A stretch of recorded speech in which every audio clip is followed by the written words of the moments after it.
यूनानी कहते थे कि औरत सांप से ज्यादा खतरनाक है। सुकरात का कहना था कि औरत से ज्यादा दुनिया में कोई भी चीज फितना और फसाद की नहीं। यूहन्ना का कौल है कि औरत शर की बेटी और अमन और सलामती की दुश्मन है। रोमन कैथोलिक फिरके में औरत को कलाम मुकद्दस को छूने की इजाजत नहीं थी, वो औरत को गंदा समझते थे। ईसाइयों की सबसे बड़ी हुकूमत रोमतुल कुबरा में औरतों की हालत लौंडी और गुलामों से ज्यादा बदतर थी।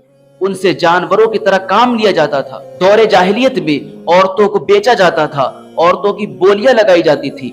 अगर शौहर का इंतकाल हो जाता था तो उस औरत का मालिक उसका बेटा हो जाता था, और वो बेटा चाहे अपनी माँ को खुद रख ले, अपने लिए इस्तेमाल करे या फिर वो बेच दे।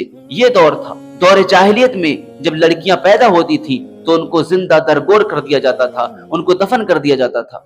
दौरे जाहिलियत में बेवाओं के साथ बदसलूकी की जाती थी। जब कोई औरत बेवा हो जाती थी तो उसको अलग कमरे में जगह दे देते थे और अपने से नहीं मिलाते थे, उसको मनहूस समझा जाता था, उसको मारते थे, उसके लिए खाने का इंतजाम अलग करते थे और ये कहते थे कि अगर ये हमारे साथ मिल जाएगी तो हम पर इसकी नहूसत बरस जाएगी। पहले का ऐसा जमाना था कि औरतों के साथ इतनी बदसलूकियां की जाती थी। उसी बीच अल्लाह ताला ने औरतों पर रहम किया, सारी दुनिया पर रहम किया और अपने प्यारे नबी हजरत मोहम्मद सल्लल्लाहु अलैहि वसल्लम को इस दुनिया में भेजा।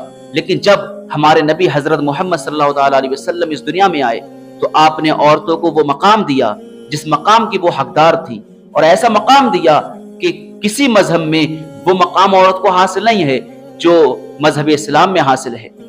अब हाल ये है कि औरत को पहले इतना रुस्वा किया जाता था, औरतों को जलीलो ख्वार समझा जाता था, औरतों के साथ बदसलूकी की जाती थी, लड़कियों को पैदा होते ही जिंदा दफन कर दिया जाता था। जब औरत बेवा हो जाती थी तो उसको घर से निकाल दिया करते थे।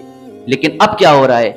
अब अगर औरत माँ है तो उसके पैरों के नीचे जन्नत है, अगर बेटी है तो वो अपने बाप के लिए बख्शिश का जरिया है, अगर औरत किसी की बीवी है तो उसकी ईमान की तकमील का जरिया है, अगर औरत किसी की बहन है तो उसकी गैरत का जरिया है। जब हमारे नबी हजरत मोहम्मद सल्लल्लाहु अलैहि वसल्लम इस दुनिया में आए तो आपने देखा कि हर तरफ कुफ्र और शिर्क फैला हुआ है।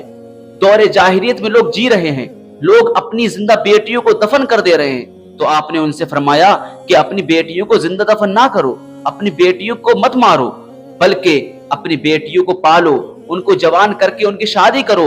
और ये फरमा दिया कि अगर कोई बाप अपनी बेटियों की अच्छी परवरिश करे और उसकी शादी कर दे तो वो बेटियां उसके लिए बख्शिश का जरिया बनेंगी।